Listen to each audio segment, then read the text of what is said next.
You're stealing from me, from my customers. I want you arrested. Vincent Romano's voice echoes across the restaurant's valet stand, loud enough for the dinner crowd entering the establishment to hear. I've got proof. You've been pocketing cash that belongs to this restaurant. 37-year-old Darius stands next to the valet podium, car keys still in his hand from parking a customer's Mercedes, staring at his boss with complete confusion. Around them, well-dressed patrons pause on their way into Bellissimo, the city's most exclusive Italian restaurant. Valets working the other positions watch nervously. Mr. Romano, I don't know what you're talking about. Darius keeps his voice calm despite his racing heart. I turn in all the tips at the end of every shift. I followed the tip pooling system exactly. Liar. Vincent's face is red with fury. I've been tracking the numbers. Tips are down 30% since you started working here. You're stealing. Probably been stealing from day one. The restaurant's general manager rushes out, looking alarmed. Other valets are backing away from the confrontation. A couple entering for dinner pulls out a phone to record. Sir, I swear I'm not stealing anything. Every dollar I receive goes into the tip pool. I have witnesses. Ask any of the other valets. Oh, I'm sure your little friends will cover for you. Vincent pulls out his phone. I'm calling the police, having you arrested for theft. And I'm going to make sure every restaurant in this city knows you're a thief. You'll never work in this industry again. Darius feels the familiar weight of false accusation, the automatic assumption of criminality, the public humiliation designed to destroy his credibility before he can defend himself. Mr. Romano, please, check the cameras, review the logs. I'm not stealing. Something else is going on with your numbers, but it's not me. The only thing going on is you stealing from my business. Vincent is practically screaming now. Security! Hold him here until the police arrive. Two security guards approach reluctantly. The dinner crowd is watching, filming. This is going viral within minutes. Black valet accused of theft by white restaurant owner. Another headline, another destroyed reputation. But what Vincent Romano doesn't know about the valet he's about to have arrested is that Darius spent 15 years as an IRS criminal investigator specializing in money laundering and financial fraud. The tip thief he's accusing has a master's degree in forensic accounting and has taken down organized crime operations worth billions. And the theft Vincent is blaming on Darius is actually evidence of something much larger. The restaurant's elaborate money laundering scheme that's been washing drug cartel cash for the past 3 years. The discrepancies in the tip numbers that Vincent is noticing, those are from Darius carefully documenting the illegal cash flows and removing his own legitimate tips from the system, so they wouldn't be mixed with dirty money. The forensic accountant who parks cars is about to prove that Bellissimo isn't just an expensive Italian restaurant. It's a criminal enterprise. And the evidence Darius has been quietly gathering for the past 4 months is about to bring down a $20 million money laundering operation. And Vincent Romano's public accusation? That's about to become Exhibit A in a federal prosecution that will destroy everything he's built. Bellissimo Restaurant sits in the heart of downtown's luxury district. Opened 8 years ago by Vincent Romano, it quickly became the city's premier Italian dining destination. White tablecloths, $200 tasting menus, wine list with bottles priced at $1,000 plus.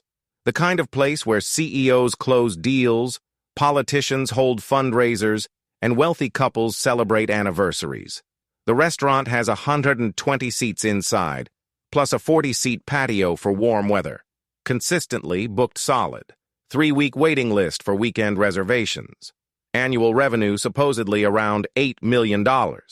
Vincent Romano featured in food magazines, local business press. Success story.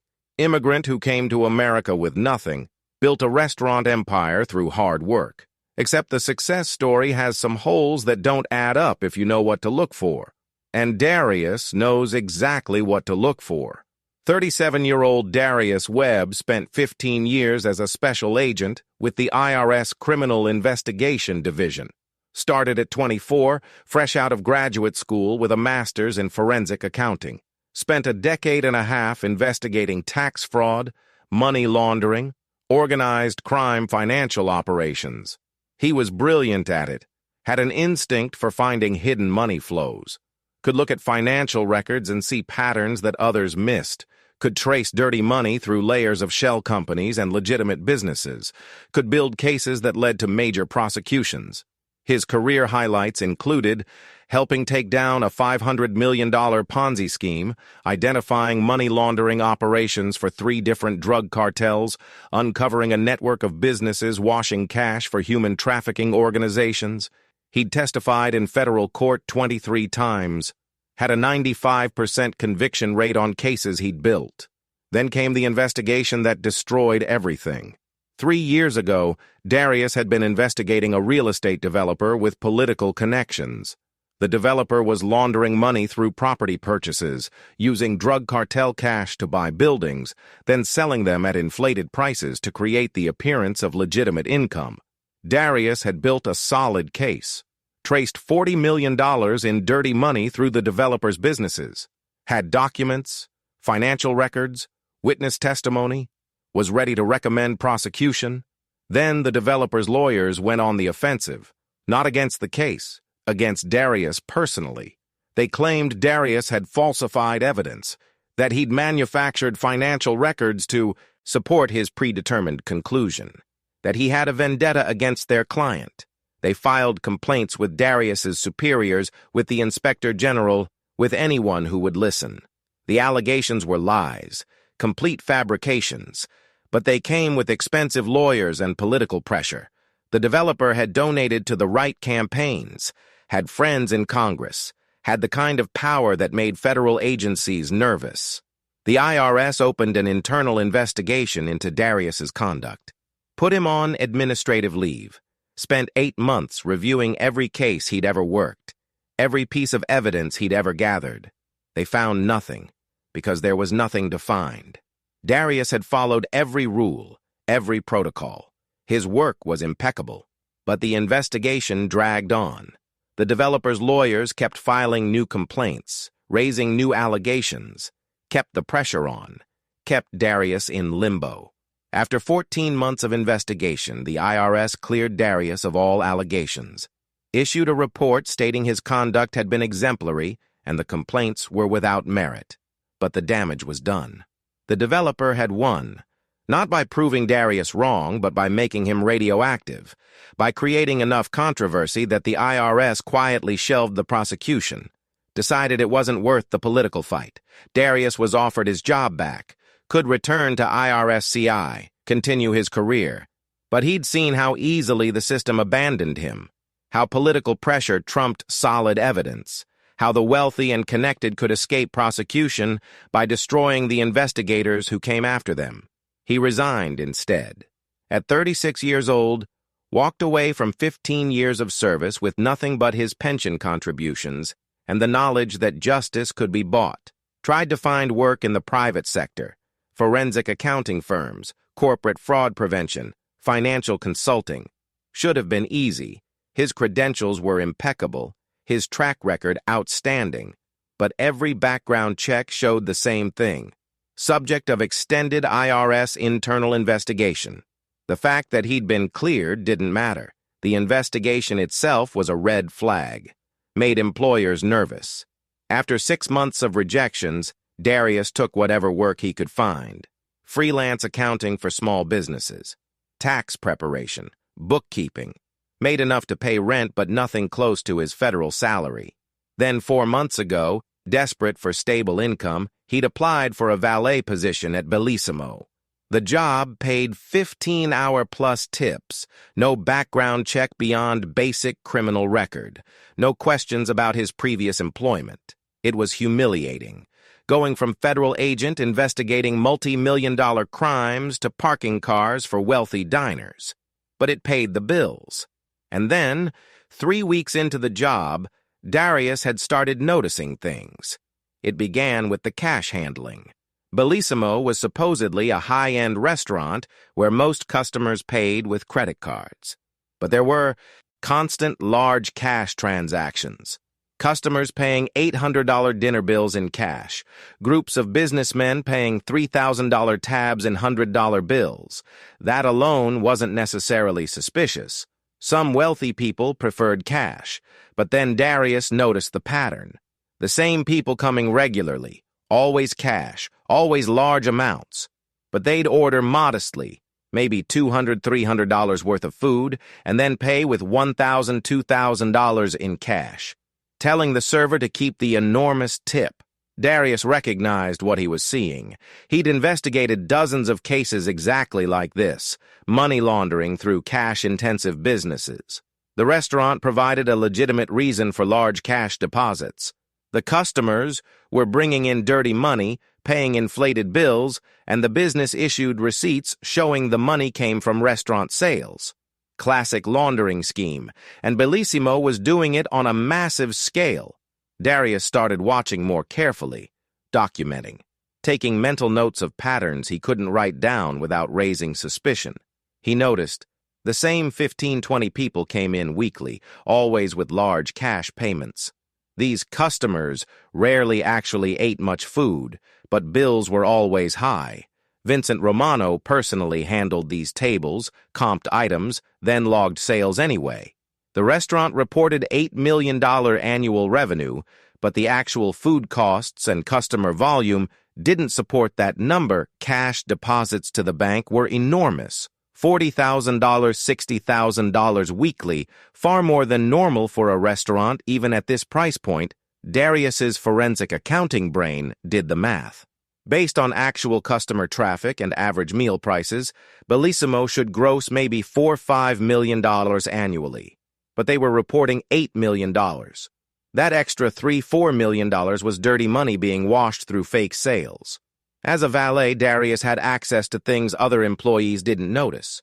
He saw who arrived, who left, what cars they drove. He saw the same luxury vehicles, expensive SUVs with tinted windows, high-end sedans, dropping off the same people for these cash transactions. He recognized some of them from his IRS days. People connected to known criminal organizations, drug distributors, money launderers, not the top-level cartel bosses, but the mid-level operators who moved cash. Bellissimo wasn't just a restaurant. It was a cartel money laundering operation disguised as a legitimate business. And Darius was watching it happen every single shift. He'd faced a choice: report it immediately or gather more evidence first. His IRS training said gather evidence. You needed a solid case before alerting authorities. But he wasn't an IRS agent anymore, had no authority, no protection, no backup. He decided to document everything he could while figuring out who to report it to. Couldn't go to local police. Money laundering investigations required federal resources. Couldn't go to the IRS. He'd been pushed out, had no credibility there. Couldn't go to the FBI without solid evidence, or they'd dismiss him as a disgruntled ex-federal employee making allegations. So Darius had spent the past 4 months being the perfect valet while secretly gathering evidence of a massive criminal operation. He memorized license plates, noted arrival times and customer faces, documented which nights had the biggest cash transactions, kept detailed mental logs of everything he observed. And he'd made one critical decision. He removed his own legitimate tips from the restaurant's tip pooling system, started keeping his own tips separately. Why? Because dirty money taints everything it touches. If cartel cash was flowing through the restaurant's books, Darius wanted none of his legitimate earnings mixed with it. When this eventually came down, and it would come down, he wanted to be able to prove his money was clean. That decision was about to save him from being charged as an accomplice, but it was also the decision that made Vincent Romano accuse him of theft. Because when Vincent noticed the discrepancy in the tip reports, money that should have been there wasn't, he'd immediately blamed Darius, the black valet who must be stealing. Never occurred to him that Darius had discovered his crimes and was protecting himself. Now Darius stands at the valet podium while Vincent screams accusations of theft, calling the police, destroying his reputation in front of cameras and customers. And Darius makes a decision. He's done being quiet, done gathering evidence while pretending not to know what he's seeing, done protecting a criminal operation while being accused of crimes he didn't commit. Time to burn it all down. "Mr. Romano," Darius says loudly, clearly in the voice he used to use when interviewing suspects. "I'm not stealing your tips.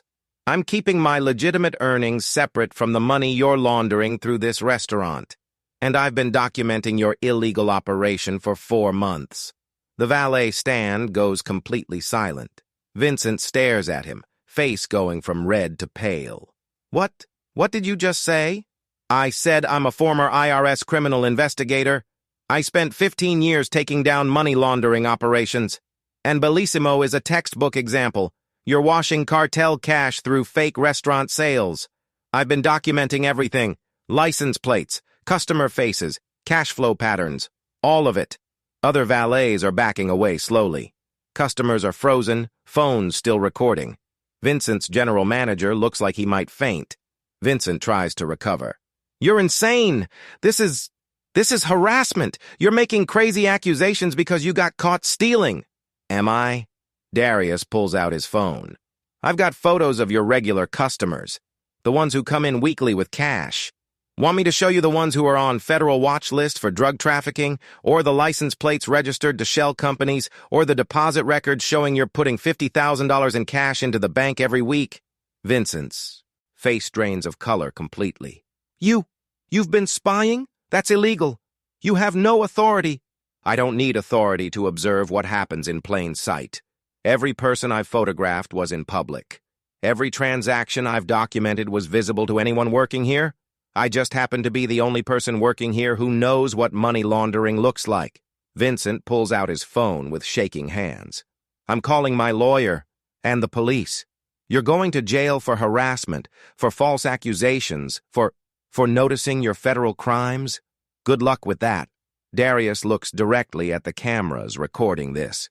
"Everyone watching this, you're witnessing a money laundering operation being exposed. Bellissimo Restaurant has been washing approximately $3 to $4 million in drug cartel money annually through fake sales. I have 4 months of documentation, and I'll be providing all of it to federal authorities." Vincent is visibly panicking now. "He's lying. This is slander. I'm suing you for everything you won't be suing anyone from federal prison." Darius turns to the general manager. "Tony, you might want to call your own lawyer. You've been processing these transactions. That makes you an accomplice." The general manager stumbles backward. I just did what Vincent told me." Darius looks at Vincent. "You accused me of theft because you noticed tip discrepancies. Want to know why? Because I removed my clean money from your dirty books. I wasn't going to let my legitimate $200, $300 in weekly tips get mixed with your laundered cash. That's the theft you're noticing. Me protecting myself from your crimes." Vincent is breathing hard, looking trapped. His lawyer instincts kick in. "Don't say anything else. This conversation is over." "Oh, it's definitely over. I'm done working for a criminal operation." Darius takes off his valet vest, sets down the keys. "And just so we're clear, you firing me for stealing tips is probably the best thing you could have done. Because now I'm a whistleblower whose employer retaliated against him for discovering federal crimes. That's a protected activity. You just made this so much worse for yourself." Vincent looks at the crowd of customers and employees, all of them staring, many recording. This is going viral instantly. "Everyone out!" Vincent shouts. "We're closing for the night. Everyone leave!" But Darius addresses the crowd. "If you paid cash here in the past 6 months, the FBI is going to want to talk to you. Your money might have been mixed with cartel cash. Might want to get ahead of that with your own lawyers." The crowd panics. Customers rush for their cars. Employees scatter. Within minutes, the valet stand is empty except for Darius, Vincent, and the general manager. Police sirens in the distance. Vincent called them before this conversation started. They're coming, and Darius needs to be ready, because he's about to accuse a prominent business owner of federal crimes with no authority, no badge, and no protection. The next hour will determine if he's a whistleblower or a crazy ex-Fed making delusional accusations. He pulls out his phone, makes a call to a number he swore he'd never use again. Special Agent Rodriguez, his former supervisor at IRS-CI. They hadn't spoken since Darius resigned. Rodriguez answers. "Darius, that you?" "Sir, I need immediate federal assistance. I'm a witness to a money laundering operation. Restaurant in downtown. Approximately $3 to $4 million annually washing cartel cash. I have 4 months of documentation. Local police are arriving any minute, and the operation's owner just accused me of theft to discredit me. I need IRSCI and FBI here now. Silence. Then, are you certain about this? I spent 15 years doing this job, sir. I know exactly what I'm seeing. This is real. Where are you? Bellissimo Restaurant, 2400 block of Main Street. Stay there. Don't talk to local police without federal agents present. I'm making calls now. 20 minutes later, the situation escalates into chaos. Local police arrived first. 2 patrol cars responding to Vincent's theft call. Darius explained he was a federal whistleblower and wouldn't answer questions without federal agents present. The officers looked confused, but let him stand aside while they interviewed Vincent. Vincent told them his version. Employee caught stealing, fired, now making crazy accusations. Then the federal agents arrived. 4 vehicles, IRS Criminal Investigation Agents, FBI Financial Crimes Unit, DEA because of the cartel connection, federal prosecutors. The local police immediately deferred to federal authority. This was way above their jurisdiction. Special Agent Rodriguez approached Darius. Older Latino man, late 50s, seen everything. Darius, been a long time. Sir, thank you for coming. Tell me what you've got. Darius spent 30 minutes briefing the federal team, explained everything he'd observed, the patterns, the suspicious customers, the cash flows, the fake sales, all of it. The agents listened, asked questions, reviewed the photos on his phone, checked the license plates he'd memorized against their databases. 3 of the plates came back registered to shell companies tied to known laundering operations. 2 of the customer faces matched DEA photos of cartel associates. Rodriguez looked at his team. He's right. This is a laundering operation. The FBI agent in charge turned to Vincent, who was standing with his lawyer looking increasingly panicked. Mr. Romano, we have probable cause to believe this restaurant is being used for money laundering. We're securing the premises and seizing financial records. Vincent's lawyer protested. You can't just raid a business based on accusations from a disgruntled employee. We can when that employee is a former IRSCI special agent with 15 years of financial crimes experience and he's providing specific credible evidence of federal crimes. The FBI agent signaled his team. Secure the building. Within minutes, Bellissimo was swarmed with federal agents. Accountants pulling financial records, computers seized, safes opened, everything documented. Vincent tried to leave, was immediately detained for questioning. Darius watched from the parking lot as his 4 months of observation turned into a full federal investigation. Rodriguez stood next to him. You've got good eyes, Darius. Still the best financial investigator I ever supervised. Not good enough to avoid getting pushed out. That wasn't about your skills. That was about politics and powerful people protecting themselves. Rodriguez paused. For what it's worth, I fought to keep you. Lost that fight. I know. Not your fault. They watched the raid for a while. Then Rodriguez said, You need to come in tomorrow. Give a formal statement. Walk our team through everything you observed. This is going to be a major case. Multiple agencies. Probably takes down more than just this restaurant. How much bigger? If Romano's washing $3-4 million a year here, he's probably just one node in a larger network. We'll trace the money, find other operations, build a bigger case. Rodriguez looked at Darius. We're going to need an expert consultant on this. Someone who understands money laundering inside and out. Someone who knows what to look for. Pays about $200 an hour. Darius caught the subtext. You're offering me consulting work? Offering you the chance to do what you do best. Help take down a criminal operation. Use that big brain of yours for something other than parking cars. I'm not sure I want to work with IRS again. This isn't an IRS job offer. This is a one-time consulting contract. Help us build this case. Expert witness if it goes to trial. No permanent strings. But Darius, you're wasting your talents parking cars. You know that. Darius looked at Bellissimo, now swarming with federal agents processing the crime scene he'd identified. Let me think about it.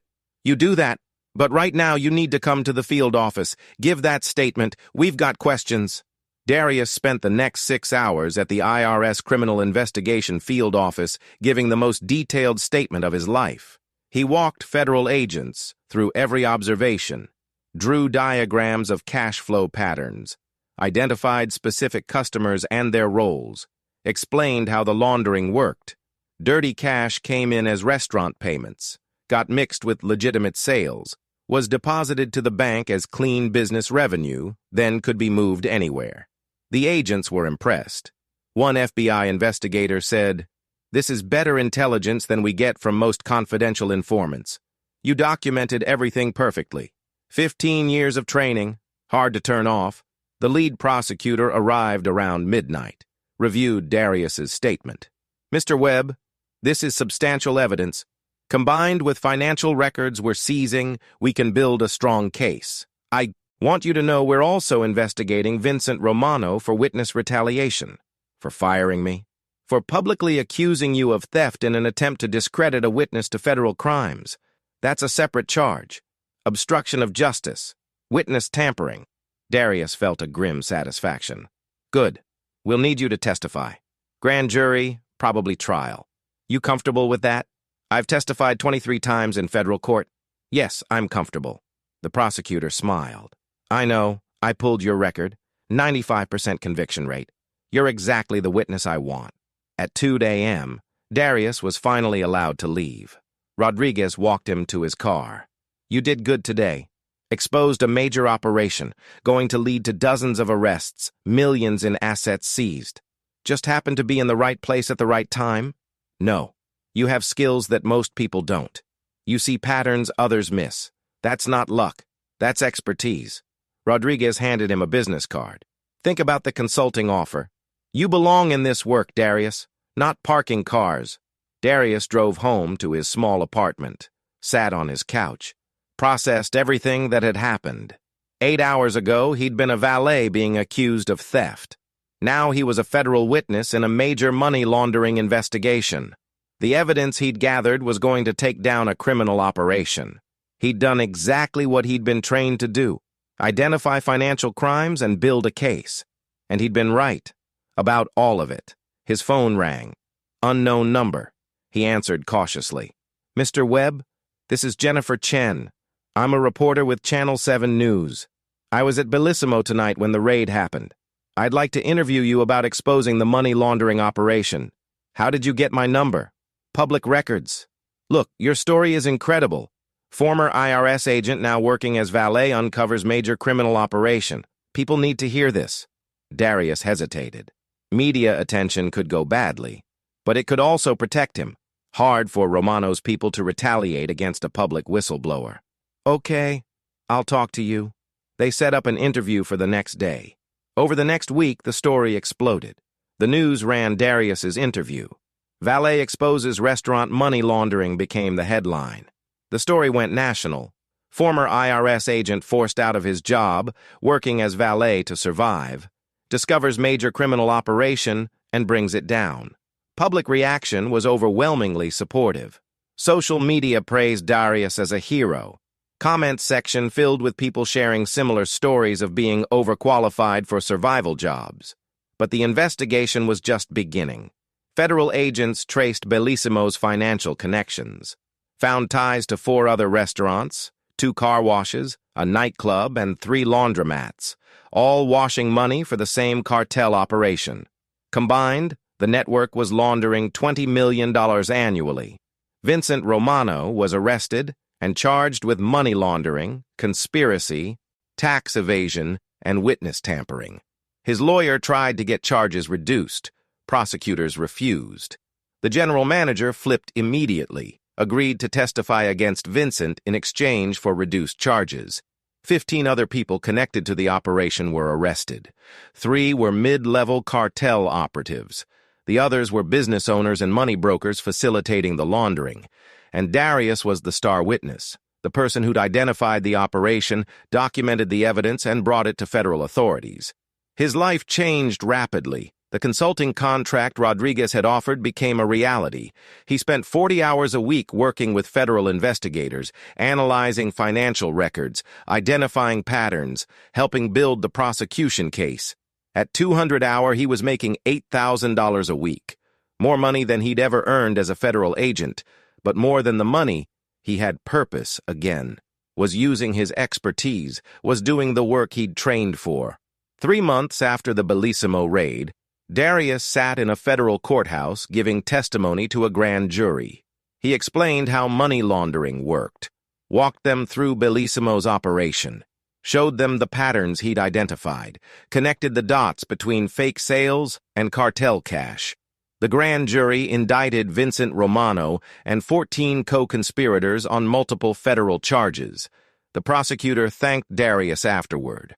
That was masterful testimony, clear, detailed, impossible to dispute. When this goes to trial, you're going to be the witness that closes the case. 6 months after the raid, 3 different federal agencies called Darius with job offers. IRS-CI wanted him back. Full reinstatement. Senior Special Agent, $140,000 salary, all the resources you need to investigate financial crimes. We were wrong to let you go. We want to fix that. The FBI offered a position in their financial crimes unit. Special Agent focusing on money laundering investigations, $145,000 salary. You'd lead teams on major cases. The DEA wanted him for their financial operations. Financial investigator analyzing cartel money flows, $138,000 salary. Help us track drug money worldwide. Darius had all 3 offers sitting on his desk. 6 months ago, he'd been parking cars for 15 hours. Now 3 federal agencies were competing to hire him. Rodriguez called to discuss the offers. 3 agencies want you. That's rare. Shows how valuable your skills are. What are you thinking? I'm thinking I don't know if I want to go back to federal work. The system pushed me out once. What's to stop it from happening again if I investigate the wrong person? Fair point. But Darius, you're wasted outside of this work. You have a gift for financial investigation. The world needs people who can track dirty money and take down criminal operations. You're one of the best I've ever seen at it. What would you do? Rodriguez was quiet for a moment. Honestly, I'd consider going private sector. Start your own financial crimes consulting firm. Contract with federal agencies when they need your expertise, but you're your own boss. Can't get pushed out by politics if you're not on their payroll. Make more money, too. Consultants charge $300, $500 hour for this level of expertise. Darius hadn't considered that. You think there's enough work? Are you kidding? Every federal agency needs financial crimes experts. Every major corporation needs forensic accountants to investigate fraud. Law firms need expert witnesses for financial crime cases. You'd have more work than you could handle. I've never run a business before. You've run complex financial investigations involving millions of dollars. Starting a business is easier than that, and you'd be your own boss. Answer to clients, not bureaucrats. Use your expertise on your terms. The idea grew in Darius's mind. Be independent. Use his skills without the political vulnerability of being a federal employee. Actually get paid what his expertise was worth. I think I might do that. Good. And when you do, I've got 6 cases I'll immediately hire you to consult on. 1 year after being fired from Bellissimo, Darius sat in his actual office, not a valet stand, a real office with his name on the door. Webb Financial Crimes Consulting occupied a small suite in a professional building. Just Darius and 1 assistant, but the business was thriving. He had contracts with IRS-CI, FBI, DEA, and 4 major law firms. Was consulting on financial crime investigations, money laundering cases, fraud prosecutions. Made $180,000 in his first 6 months, more than he'd made in a full year as a federal agent. But more importantly, he was doing meaningful work again, using his expertise to take down criminal operations, helping build cases that led to major arrests and asset seizures. The Bellissimo case had gone to trial. Darius had testified for 3 days, explaining the money laundering operation in detail that the jury could understand, presenting evidence he'd gathered, answering defense attorneys' challenges. Vincent Romano was convicted on all counts, sentenced to 15 years in federal prison, assets seized, the restaurant, his home, his cars, everything, ordered to pay $4.2 million in restitution. The 14 co-conspirators were also convicted. The entire money laundering network was dismantled, and Darius was recognized as the person who'd exposed it all, had received commendations from 3 federal agencies, was called to testify before Congress about money laundering detection, was interviewed by national media as an expert on financial crimes. His reputation was restored. Better than restored, enhanced. He was now sought after, respected, valued for his expertise. The false accusations from the real estate developer 3 years ago? Irrelevant now. Everyone knew Darius Webb was a legitimate expert who'd exposed major crimes at personal and professional risk. His phone rang. Special Agent Rodriguez. Darius, got a case for you. Major fraud investigation? Healthcare company? Looks like they're billing Medicare for services never provided. Potentially $50 million fraud. Need your expertise to analyze their financial records and build the case. Interested? Absolutely. Send me the details. Will do. And Darius, I'm proud of you. You could have stayed bitter about getting pushed out. Instead, you found a way to keep doing the work that matters. That takes character. I just wanted to use my skills. Turns out there was a way to do that without being at the mercy of political pressure. There usually is. Just takes creativity and courage to find it. After they hung up, Darius looked around his office. At the framed certifications on the wall, forensic accounting degrees, IRS CI training certificates, expert witness qualifications.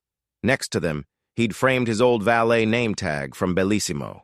Darius, Valet Services. A reminder of how far he'd fallen and how far he'd climbed back. Of expertise persisting even when circumstances tried to bury it, of the importance of staying ready for the moment when your skills would matter again. 2 years after exposing Bellissimo, Darius was invited to speak at a forensic accounting conference. He stood at a podium addressing 600 financial professionals. 2 years ago, he began, I was working as a restaurant valet for $15 an hour. Not because I wanted to, because I'd been pushed out of my federal career for investigating powerful people who had the connections to destroy me. The audience listened intently. I had a master's degree in forensic accounting and 15 years of IRS criminal investigation experience. But I was parking cars because that was the only job I could get after being blacklisted. I was invisible, dismissed, completely wasted. He paused. Then I stumbled into a money laundering operation. And I couldn't turn off being an investigator. Couldn't stop seeing the patterns. Couldn't ignore federal crimes happening right in front of me just because I didn't have a badge anymore. So I did what I was trained to do. I documented everything, built a case, gathered evidence, and when the opportunity came, I reported it to federal authorities. That decision exposed a $20 million money laundering network, led to 34 arrests, and dismantled a major cartel financial operation.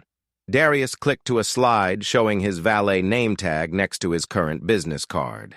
I tell you this story because expertise doesn't disappear when you lose your job. Skills don't vanish when the system pushes you out. Knowledge doesn't evaporate when powerful people try to destroy you. I was the same forensic accountant parking cars that I'd been investigating financial crimes for the IRS. The only difference was whether someone valued my expertise or not. He looked at the audience. How many people in this room are underemployed right now? Working jobs below their qualifications? Using maybe 20% of their skills? Stuck in positions that waste their training? About a third of the hands went up. Darius had expected that. The job market for specialized expertise was terrible. Lots of brilliant people working survival jobs. You're not alone. And your expertise doesn't disappear just because your circumstances changed. When I was parking cars, I was still a forensic accountant. I just needed the right moment to prove it. He clicked to the next slide showing Bellissimo's federal indictment. That moment came because I stayed ready. I kept my skills sharp. I documented what I saw using the same methods I'd used for 15 years. When the opportunity came to expose the crimes, I had everything prepared. Here's what I want you to understand. Expertise is portable. It exists in your mind, not in your job title. I had the same knowledge parking cars that I'd had as a federal agent. The badge didn't give me my skills. My education and training did. Losing the badge didn't take those skills away. Another slide. Statistics on underemployment. Research shows that approximately 43% of college graduates are underemployed in their first job. About 34% are still underemployed 5 years later. For advanced degree holders, the numbers are lower but still significant, especially for people in specialized fields, people who've been pushed out of careers, people facing discrimination or other barriers. That's millions of people with expertise that nobody's using. Accountants driving for Uber, engineers working retail, scientists waiting tables, lawyers doing document review for 25 hours. All that wasted knowledge and skill. Darius looked directly at the audience. But here's the truth. Your expertise is still valuable even when your job doesn't reflect it. Even when the market doesn't recognize it. Even when you're stuck doing survival work just to pay rent. So what do? You stay ready. You keep learning. You maintain your skills. And you watch for opportunities to demonstrate what you know. He clicked to a photo of his consulting firm's office. For me, that opportunity was stumbling into a crime I was uniquely qualified to identify. For you, it might be different. Might be noticing a problem at your survival job that others miss. Might be doing a side project that showcases your abilities. Might be helping someone who sees your value even when others don't. But the key is staying ready. Don't let underemployment convince you that you've lost your expertise. Don't let survival jobs make you forget what you're capable of. Don't let circumstances define your capabilities. Another slide. His consulting client list. In 2 years, I've gone from parking cars to running a thriving consulting business. I work with multiple federal agencies, major law firms, corporate clients. I make 3 times what I made as a federal agent. I use my expertise every single day. Not because I suddenly got smarter, not because I learned new skills, but because I found a way to demonstrate the value I always had, and because I refused to let being pushed out of federal service define the rest of my career. Darius's final slide showed a simple message. Your expertise is portable, your skills are yours, your knowledge persists. Stay ready. One last thing, Darius said. When you see someone working a job that seems below their capabilities, the PhD driving for delivery services, the experienced accountant working as a cashier, the licensed professional doing gig work, don't assume they lack competence. Assume the system failed them. Assume circumstances pushed them there. Assume they have expertise you're not seeing. Because that person might be the one who notices the problem you're missing, who sees the pattern you don't recognize, who has the knowledge to solve something everyone else overlooked. I was that person 2 years ago, a valet with forensic accounting expertise, and the restaurant owner who dismissed me as just a guy parking cars. He's now serving 15 years in federal prison because he didn't realize who he was dealing with. Expertise doesn't require the right job title. It doesn't need institutional backing. It doesn't disappear when circumstances change. It just needs the opportunity to demonstrate itself. So stay ready.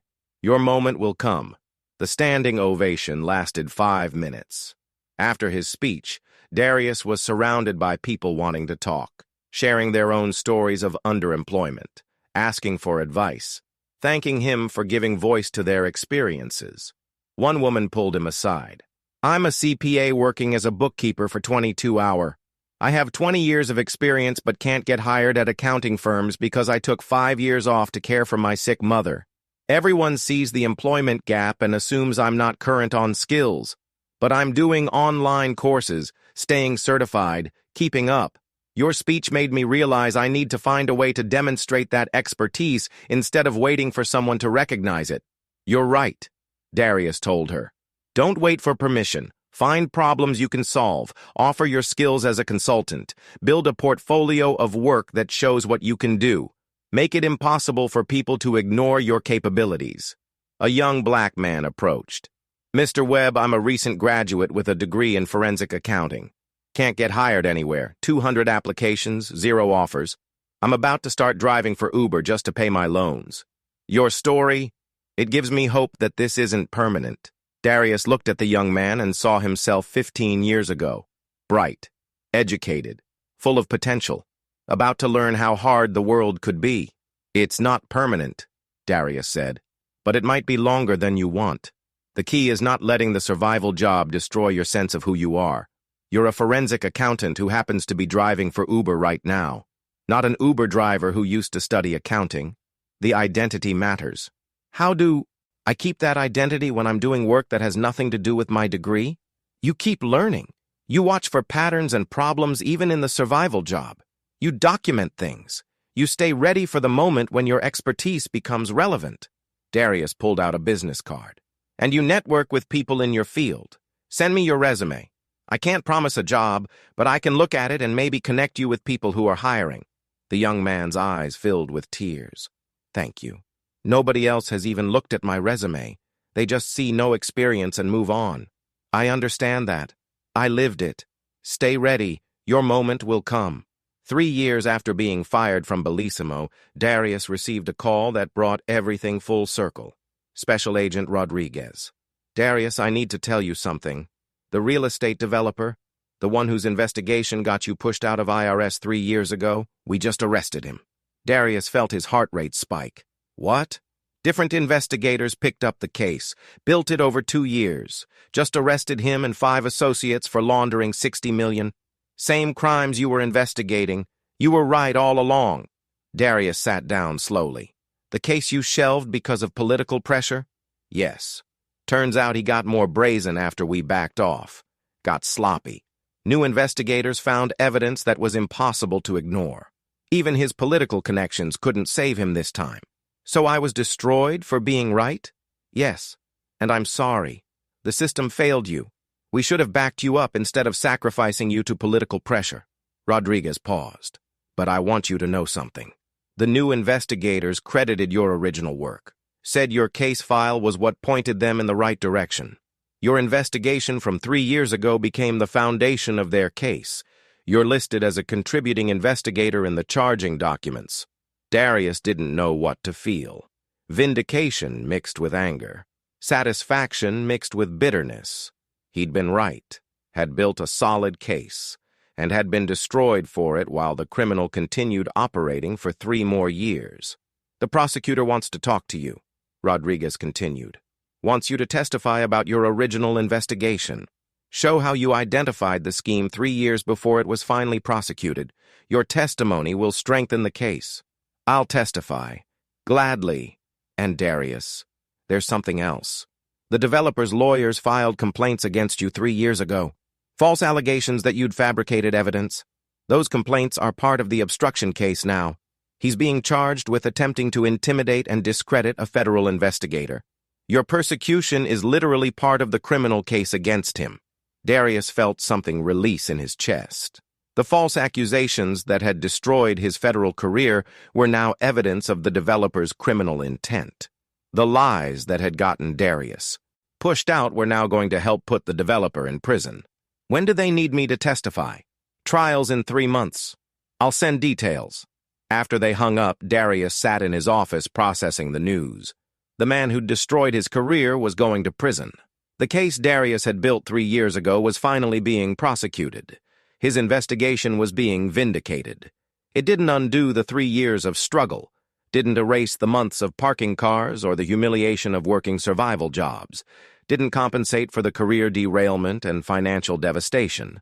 But it proved he'd been right, that his investigation had been solid, that he'd been destroyed not for being wrong, but for threatening someone powerful. And now, 3 years later, he was thriving while the developer was headed to prison. The phone rang again, a number he didn't recognize. He answered. Mr. Webb, this is Vincent Romano. Darius froze. The restaurant owner, calling from prison. What do you want? I'm calling to apologize. I've had 2 years in federal prison to think about what I did.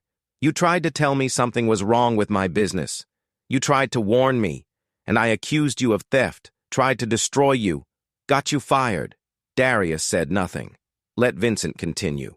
I didn't know you were documenting everything. Didn't know you were an investigator. I thought you were a valet who was stealing, and when you said I was laundering money, I panicked, tried to discredit you before you could destroy me. You were guilty. Of course you panicked. I know, I was guilty, and I deserved to get caught. But you were just working a job, trying to survive, and I tried to destroy you for noticing what I was doing. That was wrong. Why are you calling me? Because I'm up for a sentence reduction hearing. My lawyer says showing remorse helps, and because I realized something in here. You weren't just a valet. You had skills I couldn't see, had expertise I didn't recognize. I judged you by your job instead of your abilities, and that mistake cost me everything. Sounds like you learned a lesson. I did. I hired people to work at my restaurant, and I never bothered to know anything about them. Never asked about their backgrounds or their skills or what they were capable of. Just saw them as job titles, the valet, the busboy, the dishwasher, like they were just functions, not people. Vincent's voice cracked slightly. I had a guy washing dishes who told me once he'd been a chef in Mexico, had run his own restaurant. I laughed at him. Told him if he was such a great chef, why was he washing dishes? Never occurred to me that maybe the immigration system didn't recognize his credentials, or that he'd had bad luck, or that he was working his way back up from hard circumstances. That's the problem, Darius said quietly. You assume people are in low-wage jobs because that's all they're capable of. Never consider they might be there. Because of circumstances. Because the system failed them. Because of barriers you'll never experience. I know that now. Learned it in here. Half the guys in federal prison are smarter than the people who put them here. They just had worse luck, made worse choices, had fewer opportunities, but they're not stupid. They're not incompetent. They're in circumstances that don't reflect their capabilities. Darius felt an unexpected flicker of something that might have been empathy. Vincent was a criminal who'd earned his prison time, but he'd learned something real. Why are you really calling? Because I wanted you to know I'm sorry for accusing you, for trying to destroy your reputation, for not listening when you tried to warn me. You were right about everything, and I was wrong about everything, including you. Apology noted. But Vincent, you're going to be in prison for a long time. That's not changing. I know. I deserve it. But maybe when I get out, I'll be better. I'll see people differently. I'll recognize expertise wherever it exists. I'll treat people with respect regardless of their job titles. That would be an improvement. Thank you for taking my call. And thank you for doing your job. Even when it was just parking cars, you were still an investigator. Still watching for crimes. Still protecting people. That matters. After Vincent hung up, Darius sat thinking about the conversation. The man had destroyed part of his life, had publicly humiliated him, had tried to have him arrested, had fought the federal prosecution every step, but now, 2 years into a 15-year sentence, he'd learned something, had recognized that his assumptions about people based on their jobs had been wrong, had realized that expertise existed in unexpected places. It didn't make up for what Vincent had done, but it was something. Growth, recognition, an admission that he'd been wrong. Darius could accept that. 5 years after parking cars at Bellissimo, Darius stood in a federal building accepting an award. The Attorney General was presenting. The Financial Crimes Investigation Excellence Award goes to Darius Webb for his exceptional work identifying and exposing money laundering operations. Mr. Webb's consulting work has led to 47 successful prosecutions, $180 million in criminal assets seized, and the dismantling of multiple international money laundering networks. Applause filled the room. Federal agents, prosecutors, investigators, people who understood the significance of the work. Mr. Webb exemplifies how expertise persists regardless of circumstances, the Attorney General continued. When he identified the Bellissimo money laundering operation while working as a valet, he demonstrated that investigative excellence doesn't require a badge, just knowledge, observation skills, and the courage to act. More applause. Darius stepped to the podium. Thank you. This award means a lot because it represents recognition of something important. That expertise exists everywhere, often in unexpected places. When I was parking cars 5 years ago, I had the same investigative skills I'd developed over 15 years as a federal agent. The only difference was whether anyone valued those skills. He looked at the audience of federal investigators. I'm standing here today not because I got smarter or learned new abilities, but because I found a way to demonstrate the value I already had, and because I refused to let job circumstances define my capabilities. There are thousands of people working jobs below their qualifications right now. People with PhDs driving delivery trucks, former professionals working retail, highly skilled people doing survival work because the economy or discrimination or bad luck pushed them there. Don't dismiss them. Don't assume their job titles reflect their abilities. Listen to them. Value their observations. Recognize their expertise. Because the next major case you crack might come from a tip from someone everyone else overlooked.